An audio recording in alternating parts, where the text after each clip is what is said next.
प्राचीन हिंदू इतिहास और पुराणों के अनुसार ऐसे 7 व्यक्ति हैं जो चिरंजीवी हैं।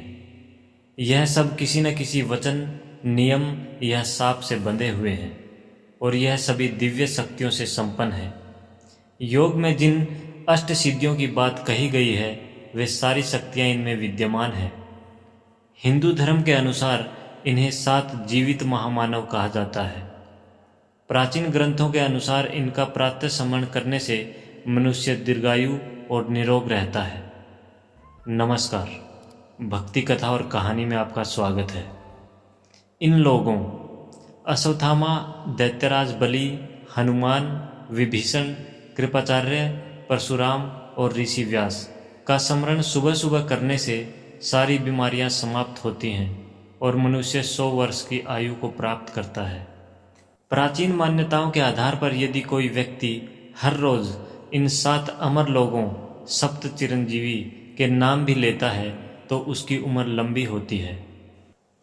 राजा बलि के दान के चर्चे दूर दूर तक थे। देवताओं पर चढ़ाई करने के लिए राजा बलि ने इंद्रलोक पर अधिकार कर लिया था।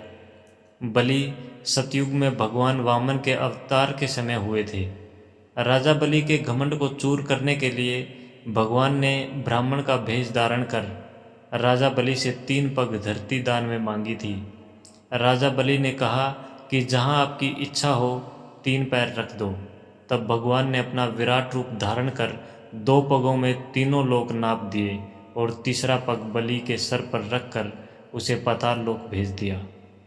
दूसरे चिरंजीवी हैं भगवान परशुराम। भगवान परशुराम राम के काल के पूर्व महान ऋषि रहे हैं। उनके पिता का नाम जमदग्नि और माता का नाम रेणुका है।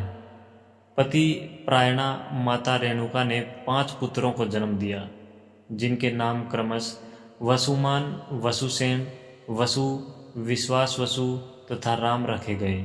राम की तपस्या से प्रसन्न होकर भगवान शिव ने उन्हें फरसा दिया था, इसीलिए उनका नाम परशुराम हो गया। भगवान परशुराम राम के पूर्व हुए थे, लेकिन वे चिरंजीवी होने के कारण राम के काल में भी थे। भगवान परशुराम विष्णु के 6वें अवतार हैं। इनका प्रादुर्भाव वैशाख मास के शुक्ल पक्ष की तृतीया को हुआ, इसलिए उक्त तिथि अक्षय तृतीया कहलाती है। इनका जन्म समय सतयुग और त्रेता का संधि काल माना जाता है। तीसरे चिरंजीवी भगवान हनुमान। अंजनी पुत्र हनुमान को भी अजर अमर रहने का वरदान मिला हुआ है। यह राम के काल में राम भगवान के परम भक्त रहे हैं। हजारों वर्षों बाद वे महाभारत काल में भी नजर आते हैं। महाभारत में प्रसंग है कि भीम उनकी पूंछ को मार्ग से हटाने के लिए कहते हैं तो हनुमान जी कहते हैं कि तुम ही हटा लो, लेकिन भीम अपनी पूरी ताकत लगाकर भी उनकी पूंछ नहीं हटा पाता है। चौथे चिरंजीवी हैं विभीषण। रावण के छोटे भाई विभीषण, जिन्होंने राम की नाम की महिमा जप कर अपने भाई के विरुद्ध लड़ाई में उनका साथ दिया और जीवन भर राम नाम जपते रहे। श्री राम ने उन्हें चिरंजीवी होने का वरदान दिया था। 5वें चिरंजीवी हैं ऋषि व्यास।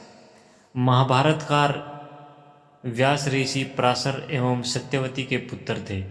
ये सांवले रंग के थे तथा यमुना के बीच स्थित एक द्वीप में उत्पन्न हुए थे। अतएव ये सांवले रंग के कारण कृष्ण तथा जन्म स्थान के कारण देवपायन कहलाए। इनकी माता ने बाद में शांतनु से विवाह किया, जिनसे उनके 2 पुत्र हुए, जिनमें बड़ा चित्रांगद युद्ध में मारा गया और छोटा विचित्रवीर्य संतानहीन मर गया। कृष्ण देवपायन ने धार्मिक तथा वैराग्य का जीवन पसंद किया, किंतु माता के आग्रह पर इन्होंने विचित्रवीर्य की दोनों संतानहीन रानियों द्वारा नियोग के नियम से 2 पुत्र उत्पन्न किए, जो धृतराष्ट्र तथा पांडु कहलाए। इनमें तीसरे विदुर भी थे। व्यास स्मृति के नाम से इनके द्वारा प्रणीत एक स्मृति ग्रंथ भी है। भारतीय वाङ्मय एवं हिंदू संस्कृति व्यास जी की ऋणी है। छठे चिरंजीवी अश्वत्थामा। अश्वत्थामा गुरु द्रोणाचार्य के पुत्र हैं। अश्वत्थामा के माथे पर अमर मणि है और इसीलिए वह अमर है। लेकिन श्री कृष्ण ने वह अमरमणि निकाल ली थी। ब्रह्मास्त्र चलाने के कारण श्री कृष्ण ने उन्हें शाप दिया था कि कल्पांत तक तुम इस धरती पर जीवित रहोगे।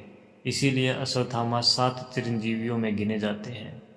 माना जाता है कि वे आज भी जीवित हैं तथा अपने कर्म के कारण भटक रहे हैं। हरियाणा के कुरुक्षेत्र एवं अन्य तीर्थों में यदा कदा उनके दिखाई देने के दावे भी किए जाते रहे हैं। मध्य प्रदेश के बुरहानपुर के किले में उनके दिखाई दिए जाने की घटना भी प्रचलित है। 7वें चिरंजीवी हैं कृपाचार्य। सर्दवान गौतम के एक प्रसिद्ध पुत्र हुए हैं कृपाचार्य अश्वत्थामा के मामा और कौरवों के कुलगुरु थे। शिकार खेलते हुए शांतनु को 2 शिशु प्राप्त हुए। उन दोनों का नाम कृपि और कृप रखकर शांतनु ने उनका लालन पालन किया। महाभारत युद्ध में कृपाचार्य कौरवों की ओर से सक्रिय थे। जय हिंद।